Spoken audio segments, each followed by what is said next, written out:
Our guest on Perspectives today is Buckeye School Superintendent Patrick Colucci. Hello, Mr. Colucci. Hello. How you doing? I'm doing okay.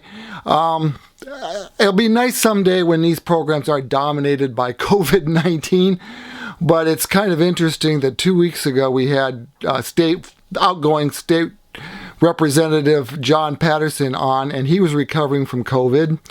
Last week we had Lori Riley, the Conneaut superintendent, on, and a relative in her home was recovering from COVID. And you are recovering from home right now with COVID, correct? That is correct. Unfortunately, that is correct. So the days when people said, I don't know anybody with COVID, I mean, those are long gone, I think. Yeah, that's... It's everywhere, and unfortunately or fortunately, it can hit anybody. And no matter, I thought I was one of those. I took every precaution possible, and so that's what's scary about it. That's what John Patterson said too, and he got it. Always wearing the mask, the social distancing, all that stuff. Yeah, I did the same, and then. One day you get up and you're not feeling good, and depending on who you are and what type of underlying causes you may have that could complicate things, it can hit you pretty hard. Yeah. But speaking of, I got an email from university hospitals yesterday giving kind of a timeline when people can get the immunization. And they were talking about the first week of February for teachers. So you talking to your staff, or will you be, and are requiring them to get an immunization? Yes, we've been working with the health department. The county health department has set up our place and time for our staff who are wanting to get the vaccination. They can come back and get it. It's a 2-dose vaccination, and so that's where we're at. We're anticipating the February, the beginning of February date. So, but I know with the health department, they are, they've let us know that. They have X amount of doses that they're getting shipped to them. So sometimes that can be a problem. Yeah, and just the whole setup of it and how you go about it. It sounds very complicated. Yeah. So students have gone back to class this week. How does that work with Buckeye?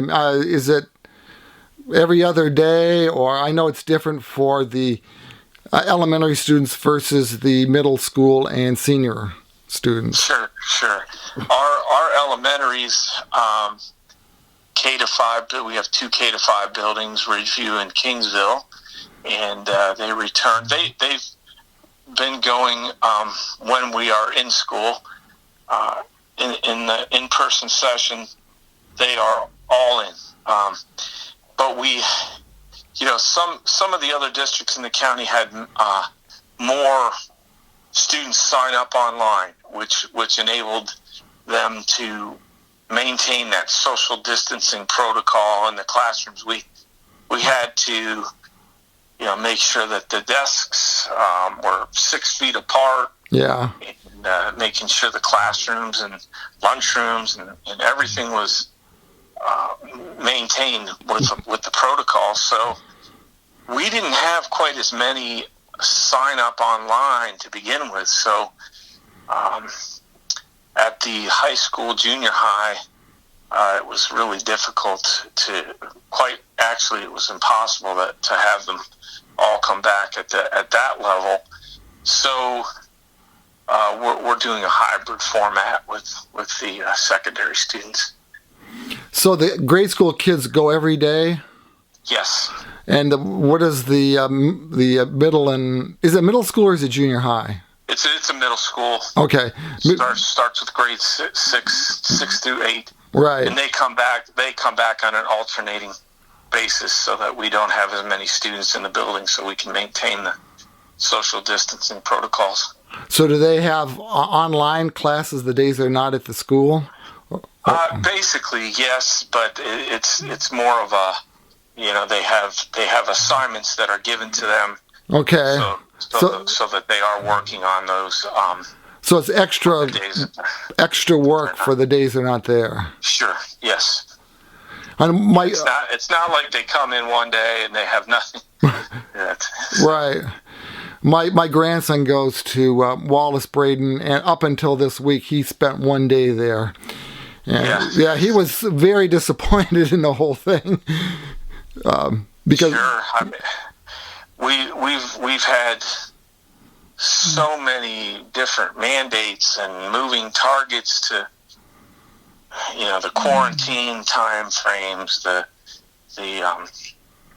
governor's whatever protocol creeds that change. It's just so it's a moving target, and we try to the word pivot as we have to, and you just hope that everybody is understanding and supportive of that, because we totally know how difficult it is for the students and the staff and parents.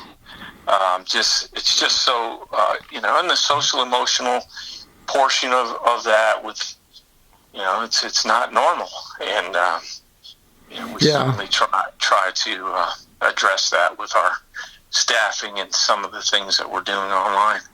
Last week we had Lori Riley on from Conneaut, and I said, "How's it going?" And she said, "Okay, but it'll be better next week when the kids are here."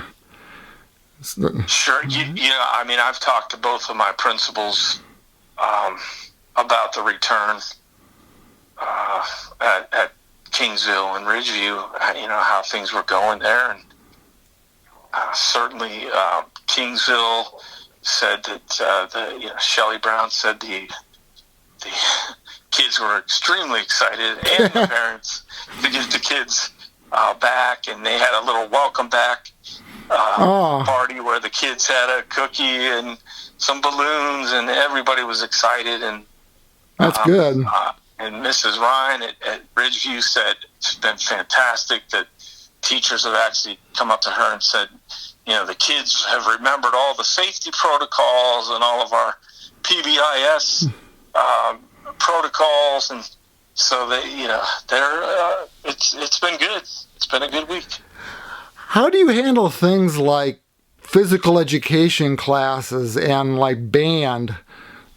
How do kids, do the musical instruments and stuff, or is it that just kind of put by the wayside?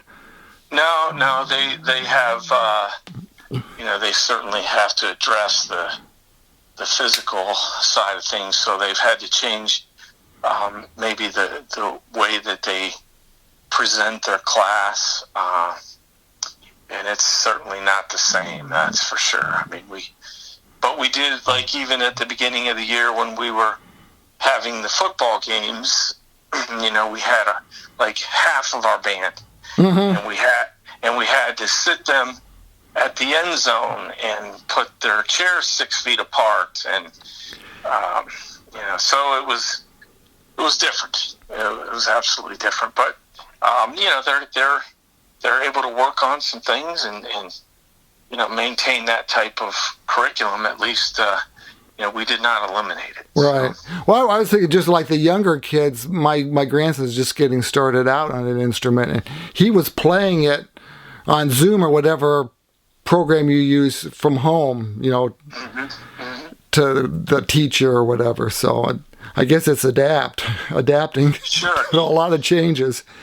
And I'll tell you what we did, Bob, was we learned from back in March when they just said, "Hey, you guys are going online, no school," and we were just basically thrown in that whole mix. Yeah. So, we've learned from how we did that and finished last year, and so we started our school year with we took the first 2 weeks of school, and we didn't start our kids back right away.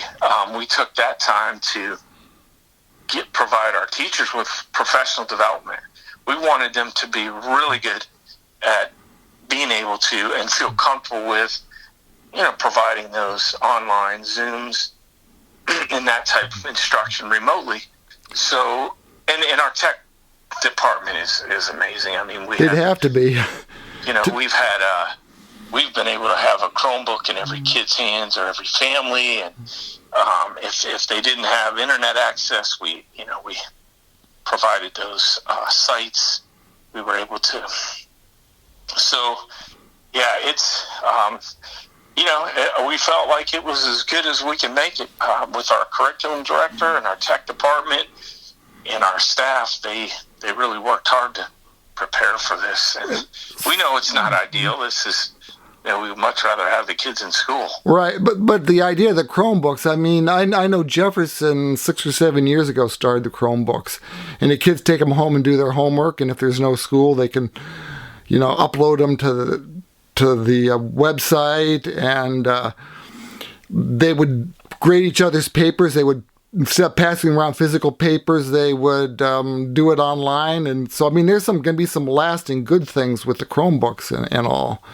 From this. Yeah, actually, our curriculum director tells me, his name's Rocco Aducci, and he tells me, some of this stuff that's happened during the COVID has been actually a positive in addressing some of that technical aspect of teaching, and we've been able to, provide our teachers with some professional development and ideas that they're going to be able to use moving forward, even when we get back to normal. We got about 2.5 minutes left. I wanted to talk about Buckeye schools are the only ones in the county that weren't able to participate in the program to get new schools, and it's kind of caused some problems with HOTS returning to school in the fall, and a couple of years ago that they had to call off school for a couple of days because of the heat, and then COVID this past year. They couldn't be running fans. So is that renewing interest in getting some new schools for the system? Actually, yes. And we started a facilities committee, and I did some research on that. I wasn't here back in the day where that didn't go through, but back then it was kind of like a 70-30 split where the local funding was 70%. Yeah, that's a lot. And that has changed, basically flip-flopped. We now our local share is 33% or 35%. So it's a great time and opportunity for the Buckeye local schools in the community to look into that. So we started a facilities committee. We were kind of moving forward on it and making a lot of progress. And then, unfortunately, when COVID hit, the Ohio Schools Facilities kind of shut that down for a while. And so we met a little bit after, we've really made some progress on, we're looking at site locations and things that we want to do and what we want to have so that when we do move forward, we're going to be prepared. But we're kind of waiting to hear back when they give us the go ahead, and then we can put something out there and see what the community wants to do. We got about 20 seconds left. Tell me just real quickly, permanent improvement levy, that is just a renewal, right? No more new money. Correct. Goes for books and... No more new money, strictly permanent improvement levy. That's obviously with our age of our buildings, we are definitely in need to have that to maintain them. So, well, I hope you feel better soon. Patrick Colucci, Buckeye Superintendent on Perspectives today. Thank you. Thanks, Bob. Thank you very much for having me. I'm Bob Lebzelter. Okay.